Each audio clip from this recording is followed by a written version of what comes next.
This is the weekend edition of Fear and Greed, Australia's most popular business podcast. I'm Michael Thompson, and good morning, Sean Aylmer.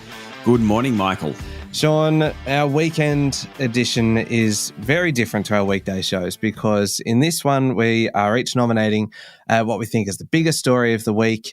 We also pick out the most remarkable story, what we think could be a sleeper story, and then our favourite story. And because we are both extremely competitive people, we ask our friend and colleague from Fear and Greed, Adam Lang, to judge. I was going to say judge the stories, but it's really judging us, isn't it? Yeah, I think so. Adam, good morning. Oh, good morning, Michael. And I'm pleased to know that through all of these judgments that we remain friends. Yes. Oh, absolutely. And because I test it from time to time, don't I? Well, I think it goes both ways. I think you get a decent amount of criticism of your judging style. I'm not going to start 2023 by getting you offside.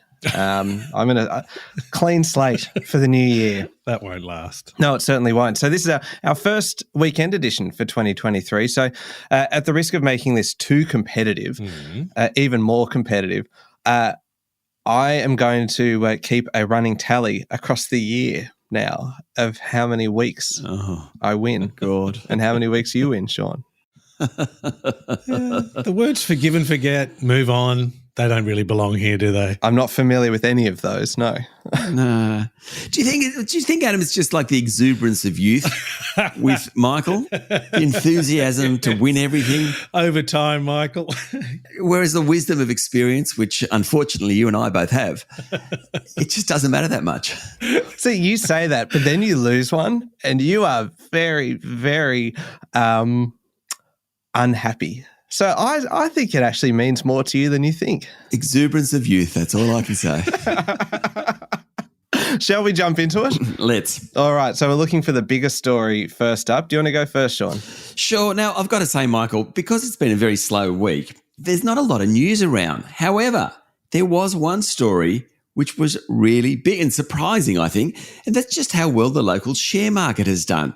It hit its highest level since April last year this week. It's only off 2.5% from its peak. Pretty incredible, really. And that's despite fears of a recession in the US. The market is up nearly 6% this year, with resource and tech companies doing best, but the gold stocks are the ones that are really the standouts. Market leader Newcrest Mining's up more than 40% since it bottomed in late September last year.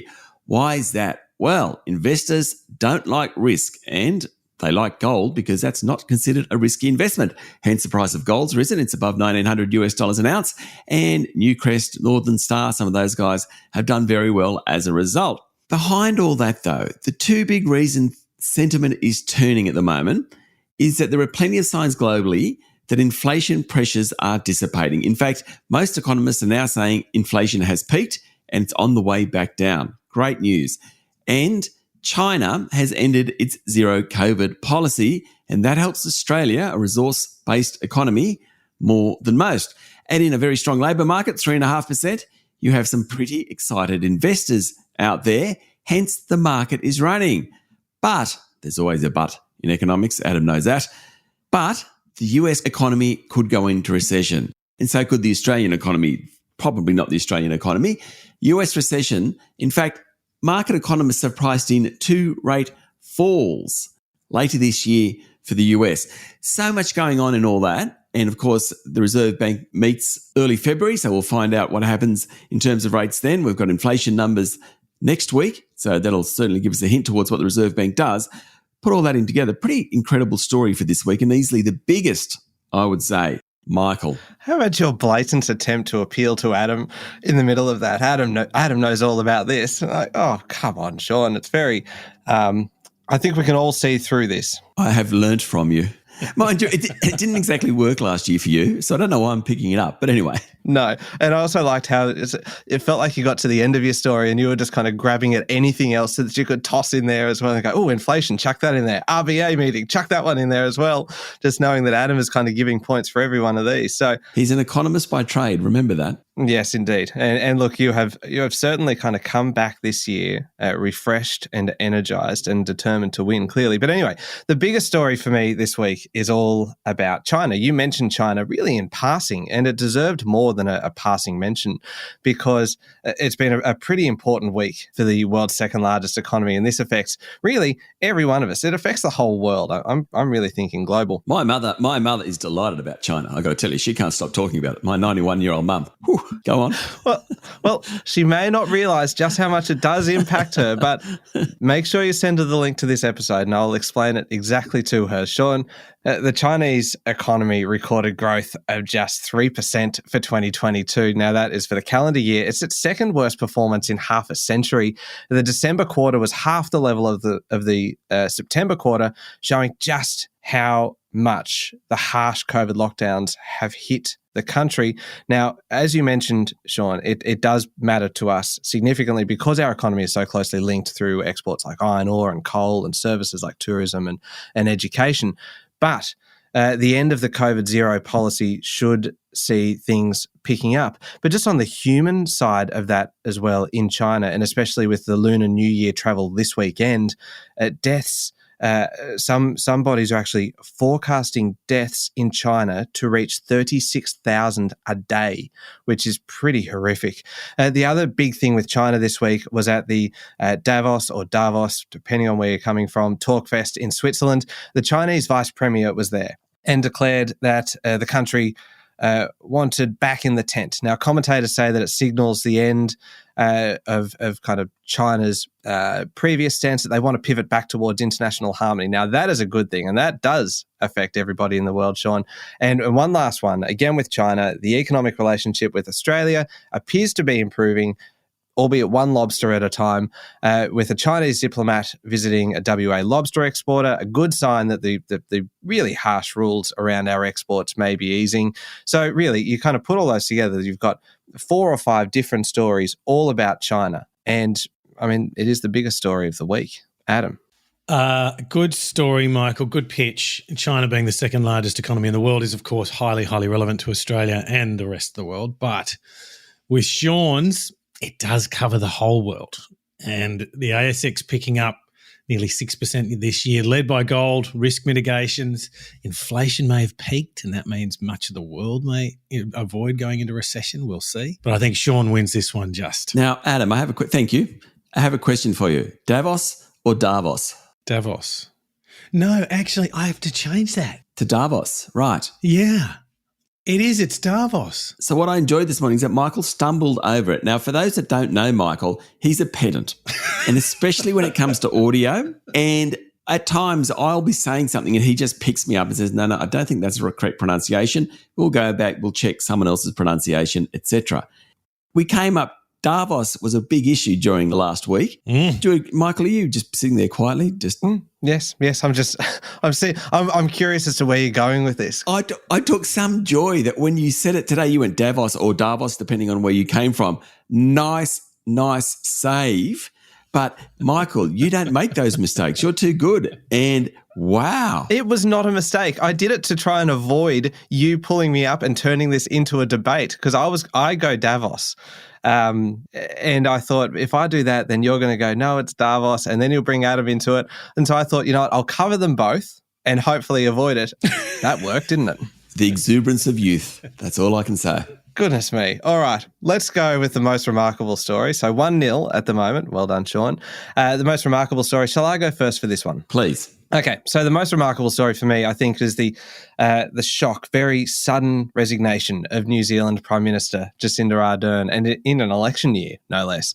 She said that she doesn't have what it takes to keep going in the top job, and after a 5.5-year stint, that probably it involves more than you would normally expect. I mean, during that time, she's had to lead the country through the Christchurch mosque massacre, the response to that, the White Island volcano disaster, then, of course, COVID, as well as having a baby while still in office.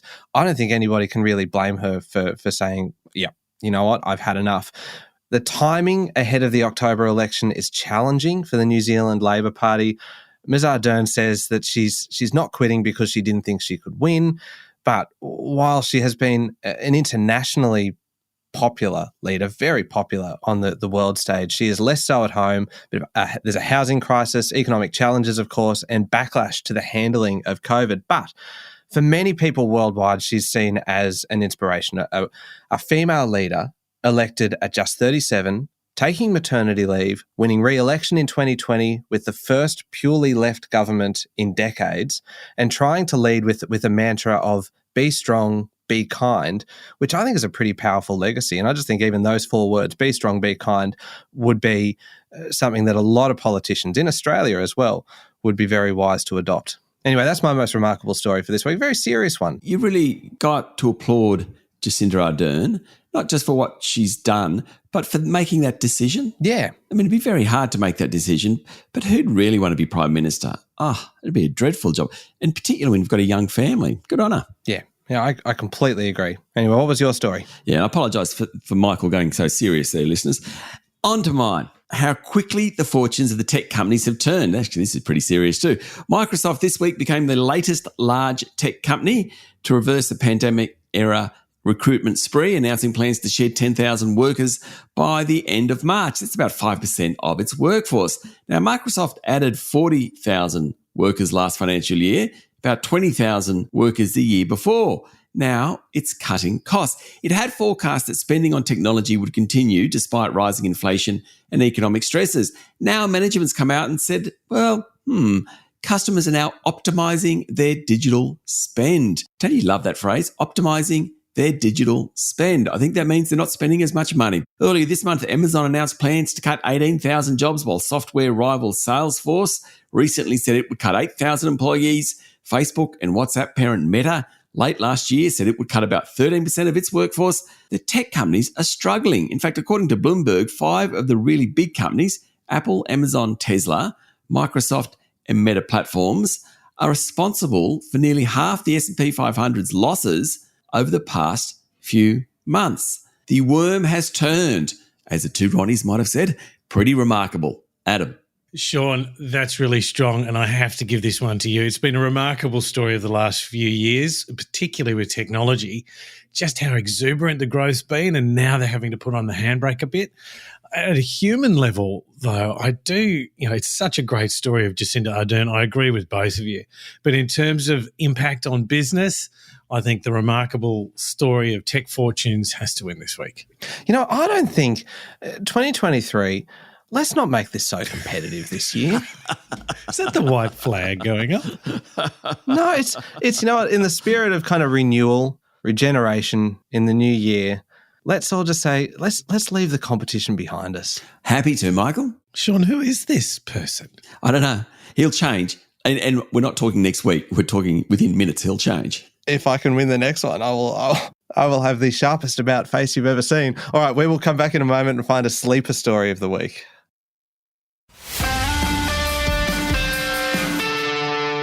All right, Sean, we're looking for the sleeper story of the week. So perhaps a story that's not getting the attention that you think it deserves, or that is going to become a bigger story further down the track. The score, not that we really care about it anymore, is 2-0. So take it away. Oh, Michael. Look, I think the sleeper story for this week, mostly because it will become potentially a huge story over the next year to even decade, is the push for retail investors to invest in corporate bonds. It could become a reality. This week, Telstra and Wesfarmers came out and said they want to sell bonds direct to mum and dads. Now, a bond is just an IOU. It's just a loan. And a company goes, borrows money from the investor, and that company pays it back in installments plus interest over a set period, just like a normal loan. However, at the moment, the amounts, often tens or even hundreds of millions of dollars, are too high for smaller investors, and there's just too much red tape to break it down into smaller lots. Only 1% of corporate bonds are sold to retail investors in Australia because of that complexity. The number in the US is actually 20%. But an inquiry last year made some recommendations to help unwrap the onion, so to speak, and make it easier for retail investors to buy direct. Now, we still need legislation to do it, but Wesfarmers and Telstra came out this week, said they're interested. Both have about $10 billion in long-term debt. Why do we care so much about it? Well, better returns. Yields on corporate bonds are about 5%. That makes them pretty attractive to investors. Also, for retail investors, we tend to put our money in equities or government bonds. This gives them a whole new asset class that they can access directly. That would improve diversification. Really, really important when you have a portfolio. So this story, I think, will become one of the big stories for 2023, hence my sleeper story this week. Michael. That is a good one. My favourite part of that, though, is the idea of unwrapping an onion. I have an image now of a perfectly gift-wrapped onion. Yeah, well, what was the phrase I should be using? Like, when you take... A peel. Peeling the onion. Yes, you're right. Yes. Anyway. Deduct a point, Adam. Deduct a point. It feels like I'm being a bit of a nitpicker, which is not very kind of familiar kind of ground for me. I know that. I try to leave that more for you. Anyway, sleeper story for me this week. I think one of the biggest stories this year, certainly the biggest political story this year, is going to be the referendum over the Indigenous voice to Parliament. But at the moment, it's still a bit of a sleeper. So we found out this week more detail, and there was a bit more discussion about it this week. We found out this week that debate will start in Parliament in the next couple of months, both over the wording of the referendum question and the proposed changes to the Constitution itself. So any change to the Constitution needs to first pass both houses of Parliament, then the timing is quite specific. It has to be put to a referendum between 2 and 6 months later. So with Parliament sitting for much of March, comments from the Attorney General this week suggest that that's when the debate is going to start in earnest. Even before that, though, the yes and no campaigns are due to officially launch next month. Interestingly, there's going to be no taxpayer-funded campaigns, unlike the last referendum. Still, you can prepare to hear a whole lot about this. This is a big story, likely, as I said, to be the biggest political story of the year, but it is still in its sleeper phase right now. So it is the sleeper story of the week, without a doubt. Adam, are you with me? Can before you jump in, do you know why the government's not funding campaigns? Yeah, no, why? Go tell us. No, it's a really interesting point, because they have to give equal funding to the yes and no campaign. That is interesting. That's a good point. Yeah. And so kind of the government wants to push this through.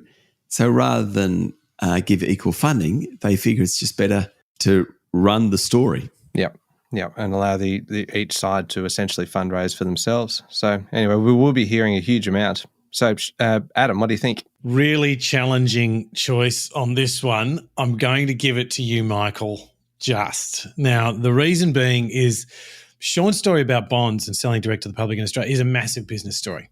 Absolutely massive. However, and this is probably personal and professional assessment, I have a feeling that the Indigenous voice to Parliament is more significant for not just the country, but the whole business community. So I think that is just going to win this week. I love the fact that the part that I didn't include being the business relevance was the part that clinched that one for me. So thank you very much, Adam, for your contribution to my victory. It is 2-1, and suddenly we are invested once again in the competitive element of this program. Favourite story of the week. I have a good one. I'm going to go first on this one, Sean. Go for it. My favourite story is a little bit of an odd one. Really? Yes. Yeah. But I have a feeling it might appeal to something within Adam. It's from the Washington Post, and it is about a looming crisis in the US State Department. It has nothing to do with international diplomacy, nothing to do with the UN, nothing to do with anything really with foreign policy. It is all about a change in font. The US Secretary of State sent a cable to his department giving all domestic and overseas officers until February 6th to change from Times New Roman to Calibri. Oh no! As the standard font for all papers. Apparently, it's an easier font for people who use assistive technologies like kind of screen readers and things to read. So there is a good reason for it. But can you imagine the internal reaction to this kind of change? And Sean and you, Adam, you've both kind of run businesses and had a lot of people kind of working with you. Can you imagine just the reaction when you change something like this that you feel like it should be a relatively easy change to make, but it is the little things that really get people riled up? The Washington Post quoted one insider as saying, I'm anticipating an internal revolt. Another person said that internal discussion and gossip about the change took up half the day with everyone going around and talking to others going, hey, did you see what they're changing the font to? So much for productivity. Just work in the State Department just ground to a halt for that day. Calibri's not bad. It could be worse. It could be Comic Sans. It could be Wingdings. So if you're going to pick a font, it's not the worst font in the world. The best part about all of this, though, is the subject line on the cable from Anthony Blinken to the US embassies around the world. The subject line was, "The Times New Roman are a changin'." That's good. That is a great story. Wow. I must tell you quick, when I was editor-in-chief of the Sydney Morning Herald when it went from broadsheet to tabloid, and it was a kind of, you imagine the internal disruption there. And we were worried about the journalism and it wouldn't be great still, all this sort of thing. It all happened. The number one complaint? Change in the font size on the crossword. Nothing to do with the journalism. We went from 10 points to 9 points and everyone. And the world ended. Yeah. Do you know the number two complaint about the change? Yep. The amount of white space around the word wit. We didn't give them enough to actually write on it. So much for the journalism. Anyway. That is fantastic. Dreadful. I'm actually happy to concede because that is such a good story. But I'm going to give you my favourite story of the week anyway. But I do love that. Washington Post, once again, it came out and it listed the hot spots for 2023. Now, obviously, this has a US bias, but as I was saying to Michael during the week, when you're on holidays, you should always plan your next holiday, which, of course, is exactly what Jackie and I have done. Number one most popular tourist destination in 2023, Italy. It's always up there. But then Japan and Southeast Asia, Thailand, Bali, and Vietnam. Our region is going to get an influx of US tourists. Then the Caribbean, Egypt, the American West, Mexico, African safaris is up there, so is Morocco, and small cruises rather than large cruises are also very popular. There you go, my favourite story, just simply because it means I can think about holidays again. But really, I'm happy to get the Times New Roman. Interesting that Australia's not on the list at all, though. Yeah. I thought that too. Yeah, I mean, I don't think we've ever been that popular because we're so far away. Yeah. When you only get a week or 2 weeks a year, it's a long way to come. Yeah, no, good point. All right, Adam, what do you think? So the Times New Roman are a changing has to win it for me. Just remarkable story. Well done. Great story. Oh, thank you. All right, 2-2. 2-2, split decision. Points. If we cared about the points, we would ask you what the breakdown was. But just for those of us who might still have a bit of curiosity. Sean, 88 points. Michael, 90 points. Oh, well done, Michael. Oh, competition. Don't we love it? You came home with a wet sail on the Times New Roman one. Goodness me. That was very good. That was. I take back any comments I ever made about not loving competition. Good. Welcome back, Michael. 1-0 2023 tally. All right. Thank you very much, Adam. Thank you, Michael. And thank you, Sean. Thank you, Michael. Make sure you're following the podcast. Join us online on LinkedIn, Instagram, Twitter, and Facebook. And don't forget to check out our other podcast as well, How Do They Afford That, which comes out every week. It's all about making your money work a little bit harder for you. This week's episode was all about risk profiles, but there's some really good episodes from the last few weeks as well that are available for listening now, including FIRE, the Financial Independence Retire Early movement, and some of the pitfalls you need to be aware of there, and even things like paying your home loan off a little bit faster, even when interest rates are rising. You can find that wherever you listen to podcasts. I'm Michael Thompson. That was Fear and Greed. Have a great weekend.